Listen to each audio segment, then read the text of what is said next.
Hey guys, welcome back. So I am so grateful that y'all are getting into the whole idea of being prepared, um, trying to get rid of some of the stigma on it. So I have some more I want to get into with you guys. I really appreciate you all being here. Let's get into it. Okay. I see that you guys get less glare if I don't put my glasses on. Oh wait, I could just keep my head like that. Okay, so no, I'm taking them off. First thing I want to get into is when you're being prepared is to have things like tarps for if you need to do water catchment, or if you need to cover a window, or if you need to build a shelter. I mean, tarps are good in so many ways. Um, like I said, catchment, water catchment. So you just hang it in a manner that it collects water and then it pours into a bucket. It's really simple, you guys.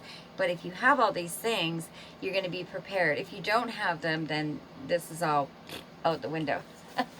Okay, so, and that includes rope. I had talked about rope when it comes to, pardon me, doing laundry and whatnot and having ropes and stuff.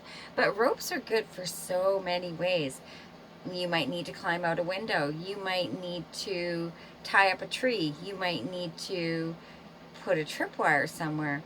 And rope can be cordage, it can be fishing line, it can be all sorts of different stuff. Whatever your little imagine can bring up for you of things that you can do with it, it's great. And you know, you can get a like a bail or a coil or a spool of like what do they call that?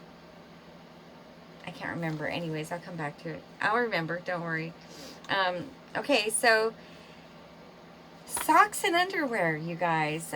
You know, we replace them when we need them, but it's another thing.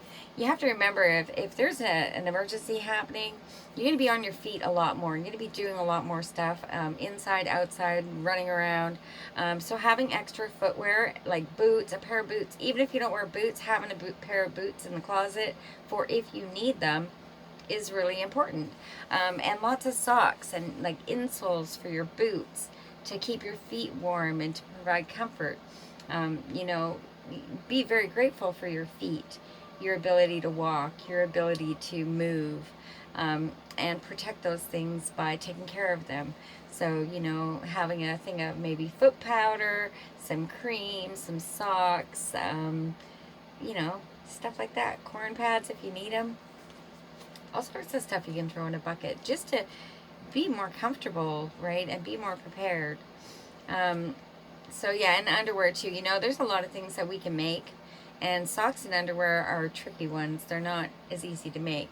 I am getting into making my own undergarments because I'm trying to go back to natural fabrics. So I'm making them out of linen because linen's healing for our bodies. And I'll do a video just on fabrics for you guys.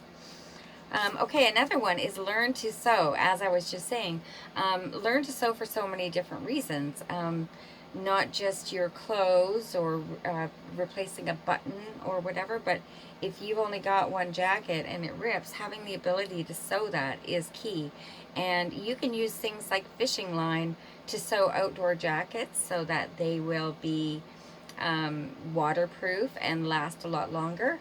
So learning how to sew, and you can have a bucket with threads and ropes and fishing line and you know, needles. You can get many different kind of needles, different sizes.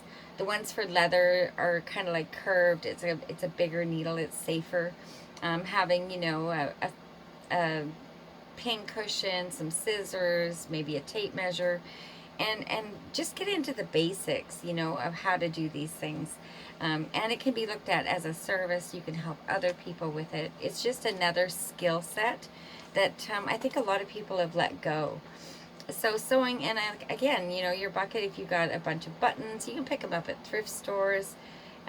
So buttons, a couple zippers, some elastic, you know, and just be prepared. So if you need them, they're there. Okay, now this I want to talk about is mechanics and people in the trades. You know, all of those things, all of those skills are an asset in times of trouble for so many different reasons. Don't forget that and honor yourself with that knowledge, you know. Now, if you're a plumber and you know how to do plumbing work, maybe fill a couple buckets with the supplies that you use to do your plumbing work or to help people in an emergency situation. Same with a contractor, you know, if you build, maybe get an extra box of nails or a couple extra hammers or whatever it is that you think are usable and important for your skills. And there's so many different aspects of this. I mean, a skill can be something as childcare, having your first aid ticket. Some of these first aid courses and childcare courses are available for free at your local like community halls and stuff. So I mean, those are all assets and skills that you can build your person. Give yourself more confidence, give yourself more ability, right? Confidence is so good for us, you guys. It does so much in so many different aspects of our life. Okay, so um, where am I here? Yeah, sorry, I want to go back for a minute. So, and when it comes to mechanics, like for vehicle repairs, if you could stock up on oil or spark plugs or wires or, I don't know, rotors or whatever, you know what I mean? Have some, maybe some universal parts or some rubber to repair and rubber and those hose clamps to repair like radiators and stuff, or you know what I mean, right? If you're a mechanic, you know what I mean. Get all that stuff together, because there's nothing worse than having the ability to do something and then not having the things that you need to do that, right? So get on it. Okay, now the last one I want to talk about is cool. It's like going back to our ancestors and stuff, and something that was big for them was bartering your services, bartering the things you have. And when I talk about being prepared and having these buckets full, you know, fill a bucket just for barter. Fill a couple. It can be those little tiny bottles of alcohol. It can be first aid. It can be food. It can be spices. Um, it could be matches. It could be toiletries. It could be, you know, whatever fits in a bucket that doesn't take up enough room, like much space. Look at that as money in the bank when it comes to times of barter. You know, so if with something like spices, you'd want to get really the good spices, the garlic, salt, pepper, you know, the bones. Maybe fishing gear. Have a bucket full of fishing gear that you can barter. You know, you can teach a guy to fish. Um, and that's a benefit. That's a bonus to a community, bonus to your neighbors, bonus to your family. Having all these different skills. And I don't know what areas you're in or what's legal, but knowing how to use a bow, a crossbow, or a bow and arrow, or anything, you know, that's another skill set, whether it be for catching wildlife or whatever. Um, Having that skill and that knowledge and that confidence in yourself is so essential in all of these things. So that is my little dive into being prepared. You know, there's so many assets of being prepared. It's not just a bucket of rice under your bed. It's a mindset.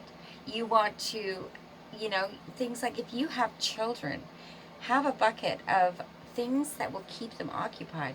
Um, you know, coloring books and crayons, little games, things that they can do with their hand, craft supplies, so that they can be a benefit. You know, maybe you could get a bunch of whatever to weave together and they could make you a basket for going out and harvesting medicinals. Now, that's a whole nother topic for being prepared. And being prepared is one of the things that led me to all the things that God has created for us all around us. It is amazing, you guys.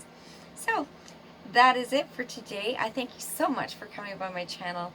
I love you all. I am grateful for you all, and may God bless you. Bye-bye.